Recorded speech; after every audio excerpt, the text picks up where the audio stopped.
on, you got that, right? Yeah. Okay. It's good. I don't know how many more. I know, me too. I thought that was very good. Oh, me too! My name is Tammy McNeil, and this is a podcast that is coming to you from Doha, Qatar. And I'm going to follow up with quite a few podcasts. This is our first one, the inaugural podcast. And today we're going to be focusing on education. Dr. Gregory Hedger, who is the director of the International School of Yangon. Good to be here. I'm really excited. Oh, good. I'm happy to have you. Yeah.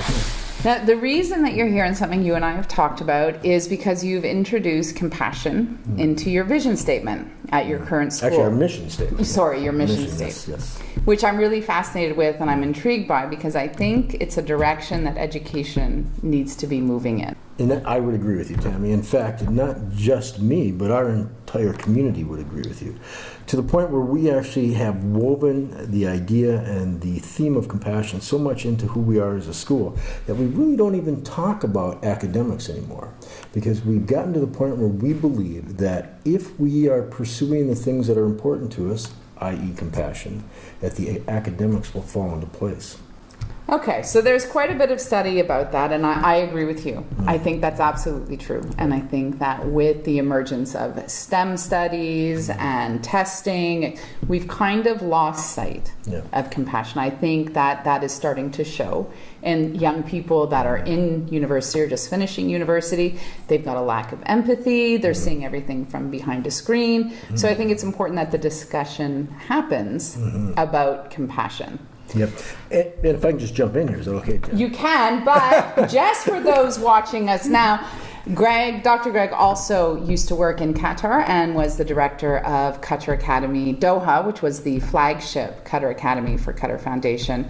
And before that, he was in the Cayman Islands and saw them through a level 4, yes, I want to say. Yeah. And it was a level 4 tornado. It was a level 5 hurricane. There we go, a level 5 hurricane. I just wanted to be sure that we all know that he has come through the progression of education for the last 30 years? Yeah, almost 30 years, yeah. Almost 30 years. So we are talking to somebody who has seen us go from different points in education and yet sits here talking about the compassionate school, which for a lot of more, I guess, current educators, they think has no place in education and certainly has no place within the community that you are in, and education. Homework becomes really important in testing, etc. So I just wanted to be clear that it wasn't just somebody that we're having in to talk about a discussion that isn't meaningful. Well, thanks, Ken.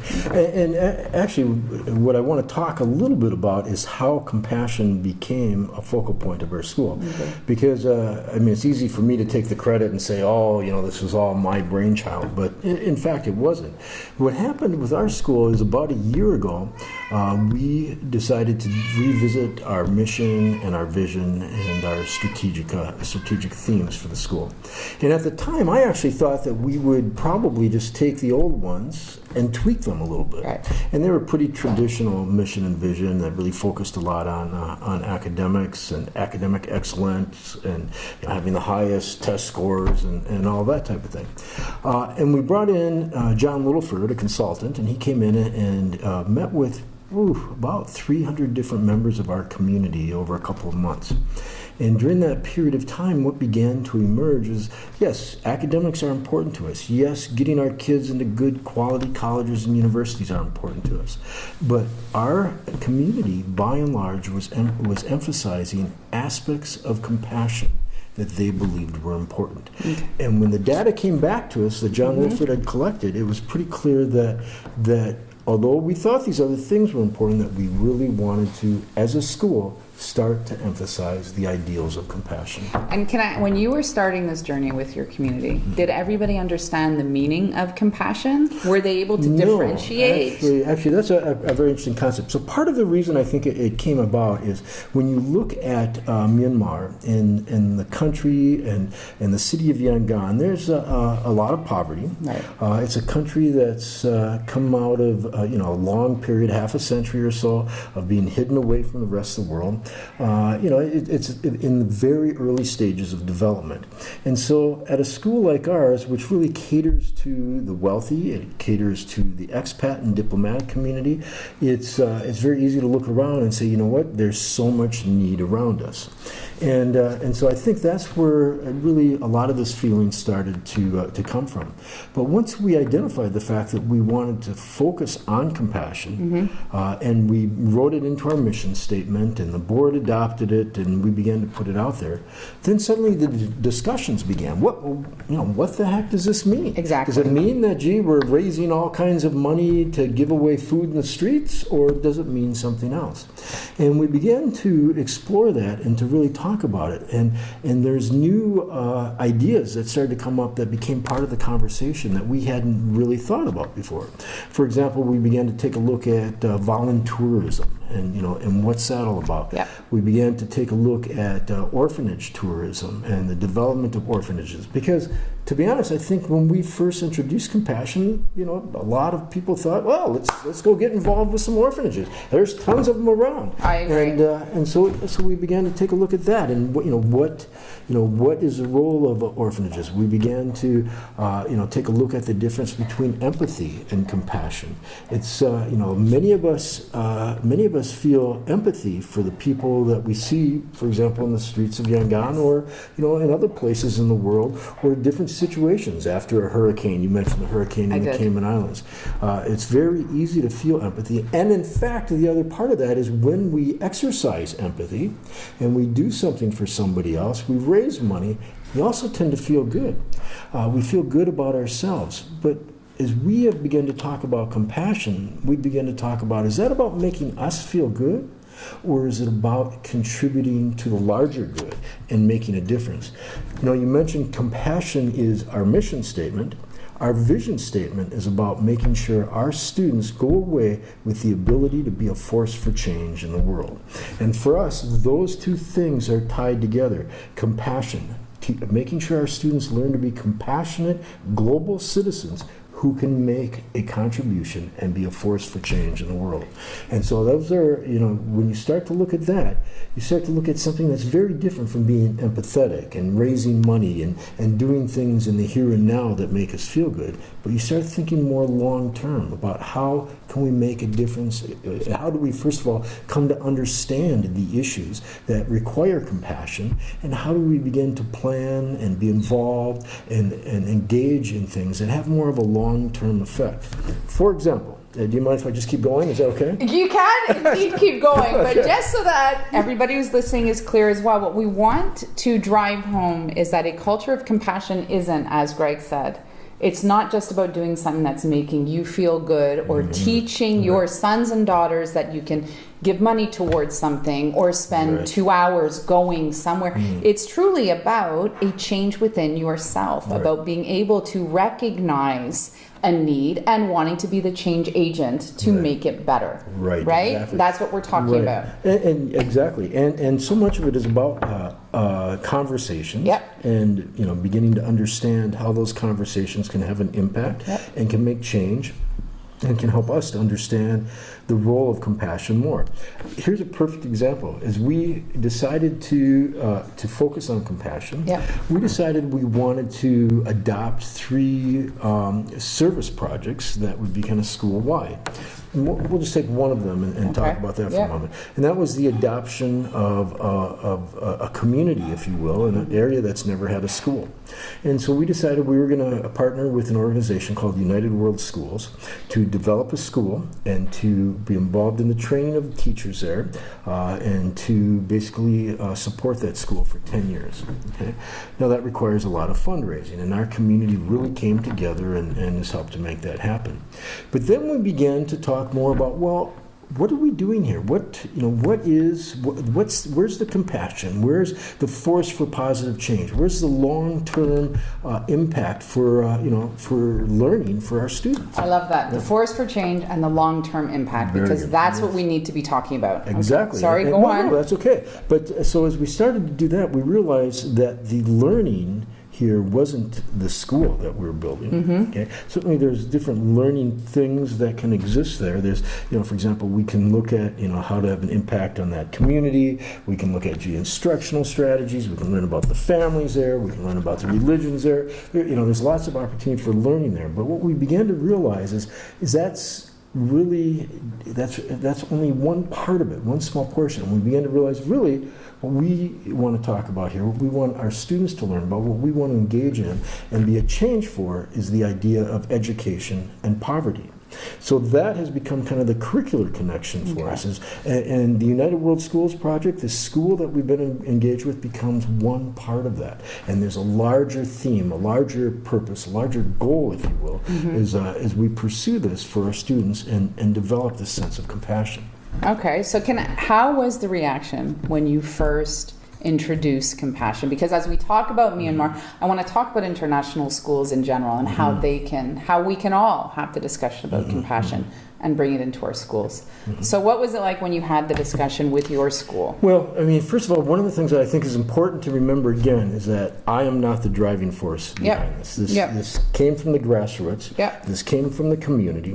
That said, the moment you change your mission from something that's focused on being academically the best and suddenly change it and focus on something like compassion, suddenly people are like, whoa, wait, hold on. I know that it's not tangible. I said that we want to be compassionate, but that's not really what I meant. And now you're taking it too far. Exactly. And so then suddenly we had people saying, "Where's the academics? Where's the talk about the top colleges and universities?" And so we had to step back and we had to say to them, "Well, first of all, let's look at it.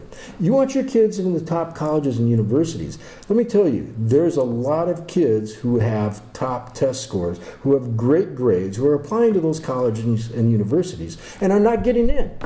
So when you start to talk to people about getting into top colleges and universities, well, let's be honest. There's tons of kids out there who've got great test scores, have high grades, and they apply to top colleges and universities. Absolutely, just like all the other ones who have top grades that apply to top universities. But they don't get. Some of them don't get in, and why is it they don't get in? Because there's nothing that sets them apart from the others.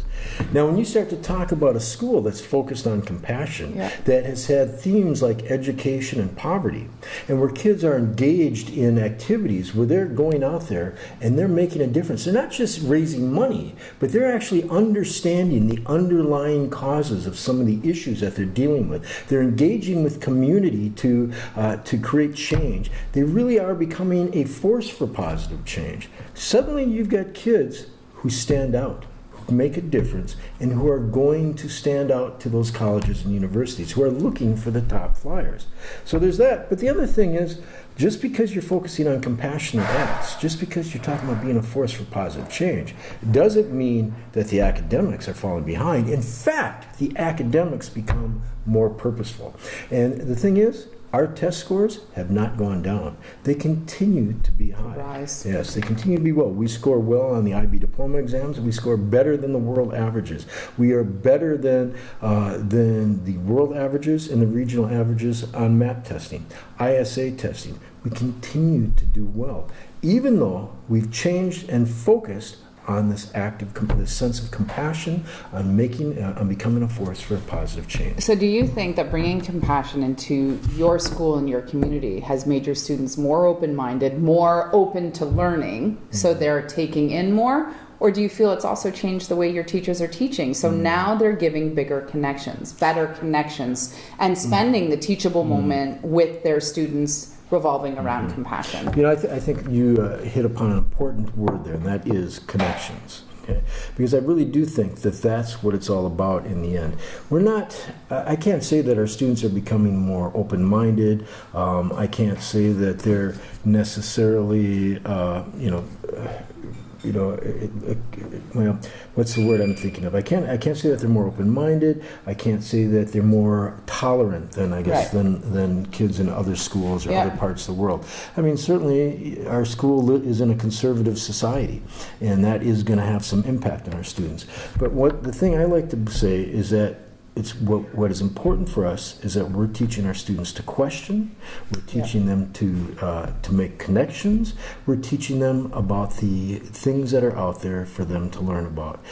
And then they're going to draw their own conclusions. Okay. But at least we're providing them with all of that. And we're in talking about compassion and in talking about being a force for positive change, in talking about some of these themes that we've talked about. What's happening is we're putting it out there for kids to begin to think about things, for kids to begin to question. I mean, we just did a big unit recently on slavery, on modern day slavery. Okay, yeah. And and suddenly, we had students who were questioning some of the things that they see going on around them in Myanmar, in the different classes of people and how people are treated. Now, is that going to change for them and their families? I don't know. I can't say that. But what I can say is that our students are certainly going to think about that more. They're going to question some of the practices they see, and some of them may make a difference, and some of them will be a force for change. And see, and that's why I wanted to talk about this, because we're at an all-time high with bullying. Mm-hmm. We're at an all-time high with kids looking at everything behind the screen, so nothing's really real to them. Mm-hmm. And at school, I mean, everybody does those service hours. Everybody talks about their service hours. Everybody talks about, we're having a fair to raise money for this. But are we truly sending students out who understand kindness and who understand compassion and who understand having a greater sense of purpose? So do you feel that when we start introducing and embedding compassion into our instruction and into our community, is that going to make the difference into bringing our students to a point that they feel responsible for their actions, they feel responsible for how they respond to other people, and they feel responsible for being compassionate? Yeah. I think you hit on a very important word there, Tammy, as you were talking, and that is that sense of purpose. Yeah. Okay, purpose. I really do believe that many of our children today lack that sense of purpose. I mean, when you look at it historically, and not that I'm advocating child labor or anything, but when you look at it historically, for centuries, children have had a sense of purpose. I mean, I look at it, when I was 11 years old, I had a paper route. Had my first job when I was 14. Absolutely. Was out there engaging in the workforce, felt like I had a sense of purpose. I think a lot of students today don't feel that they have a sense of purpose. Some do. Some have it ingrained in them. But there's many students, I think, don't have a sense of purpose. And I think that's when we see so many of these issues coming up. That is one of the things I like about what we're doing at our school. Through the focus on compassion, through the force for, through becoming a force for positive change, we are telling students that there is a purpose for you, that you can be engaged, that you can be involved, and you can make a difference. And do you believe that kindness and compassion and mindfulness all spiral together? Do you think one develops from the other? Because I think that's another discussion to be had about compassion. That we move away from raising and educating students that, ultimately when we do it only about grades, then it's about competition. It's about being better. I agree. It's about being better than your classmate. It's about getting the most from you. It's no longer about trying to lift each other up. Right. It's about yourself. Yeah. How far are we going to take that? Haven't we taken it as far as we possibly can? Isn't that kind of apparent with the way that the kids that are coming out of school are responding? And well, you introduced so many different. I did. I'm sorry. Let's just pick one. Yeah. I was going to say I don't know that we can even begin to cover them, but for example, you brought up the subject of grades.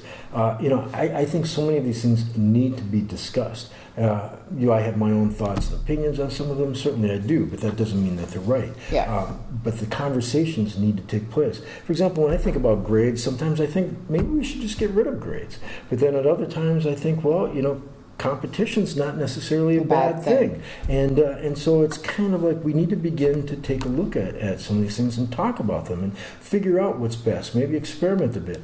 And again, going back to this idea of compassion, Tammy, that's, I think, one of the great beauties of what's happened in our school. We didn't just say, this is the definition of compassion and we're all going to do it this way. It's become the focus of conversation. What does compassion mean? And every time we've kind of evolved out of one aspect aspect of it, we find ourselves evolving into another area of discussion. And it's never ending, and it's very enriching, and it's very exciting, to be honest. It's exciting to be part of this, and it really has become a focus of conversation for our school.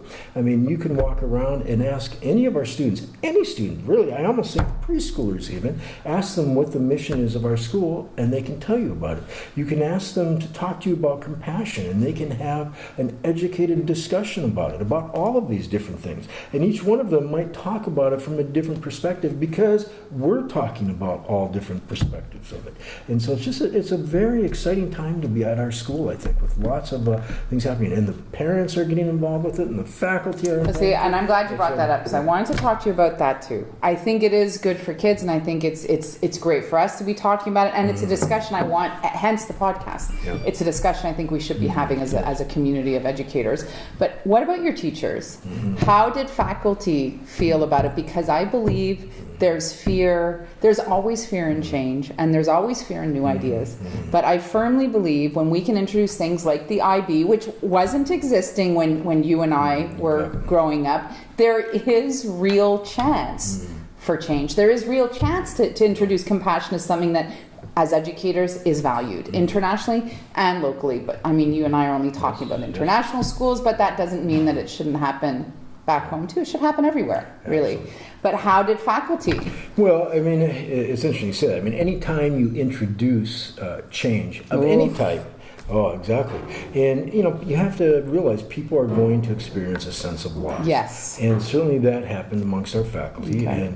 And initially there was some resistance to change, and then gradually we began to talk about it. The thing with compassion, though, is how can you say that compassion is wrong, right? How can you say it's wrong to teach our children to be compassionate individuals? Yep. We didn't necessarily have disagreement about that. We didn't have challenges to that. What we did have more challenge to was really the idea that we weren't going to emphasize the grades anymore. We weren't going to emphasize academic, and again, it's not that we don't believe in academic excellence. It's not that we don't believe in the grades. It's just that is not the focus of conversation anymore. Yep. This is. Compassion is. How are we dealing with compassion? When we do curriculum review now, we talk about where does compassion fit in. We talk about service learning and how is that fitting into every single subject. Yep. We talk about inclusive teaching strategies. All of these things that are part of that larger topic of compassion.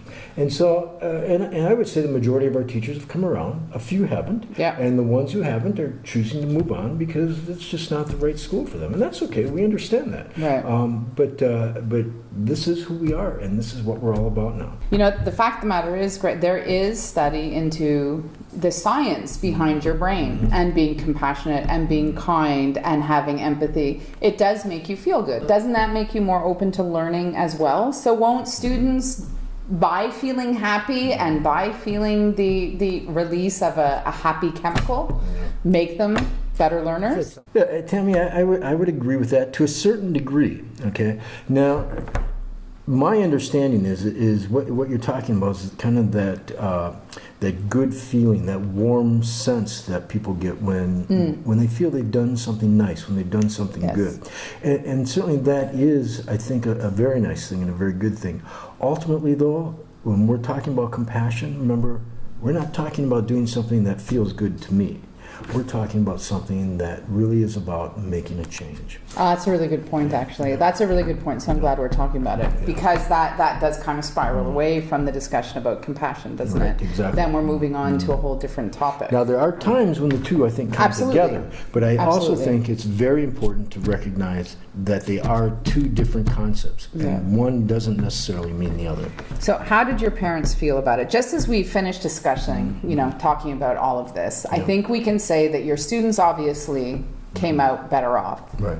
Having Are compassion. coming out better off. Yeah. Yes, are coming. Your teachers did buy in, and those who didn't, you were sticking to your mission. This is what you decided as a community you were doing, and you are happy that you've decided to do that. How were your parents about everything? Well, again, part of the things you need to remember, a large percentage of our families come from the NGO world, come from the diplomatic world. Okay. And really, Yeah. for many of them, their lives are about being compassionate Yep. people. It is something that they really believe in.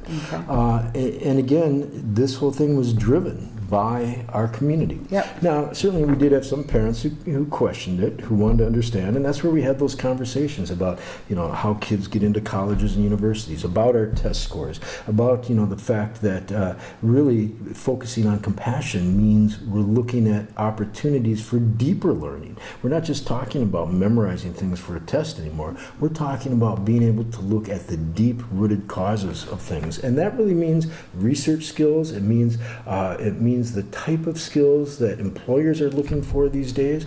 It really is a more enriching experience. And as a result, I think the majority of our parents have really bought into it. I shouldn't even say the majority. I can't, if I had to, I don't even know if I'd come up with a parent who hasn't.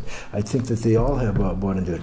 The other thing, too, that I think is really unique here that was just an unintended side benefit is how this has brought our community together. See, I agree with you. Yeah. And that's another thing that I want to talk. So as we close, how do you think, or where do you think the next step would be in trying to make compassion more widely accepted in education? Well, And I ask you that in all, any suggestions? Yeah. Well, actually, Tammy, it's interesting you bring this up because I do know that there are groups of schools that are Yep. starting to look at compassion. For example, I know in the Near East South Asia region or NISA region, Yep. there's a group of schools that have started to have an annual conference. I think this year was the second year on compassion. Yep. There's curriculum that's starting to be developed about bringing compassion into the schools. And so what that means is that there's starting to be discussions. It's starting to become important. People are recognizing the need to bring this back to our kids, and of course, there's starting to be books written about it as well. And so I do think those are the first steps. And the more we talk about it, the more we have opportunities like this to bring it out into the public and to make people aware of the impact and the importance and the role that it plays in education.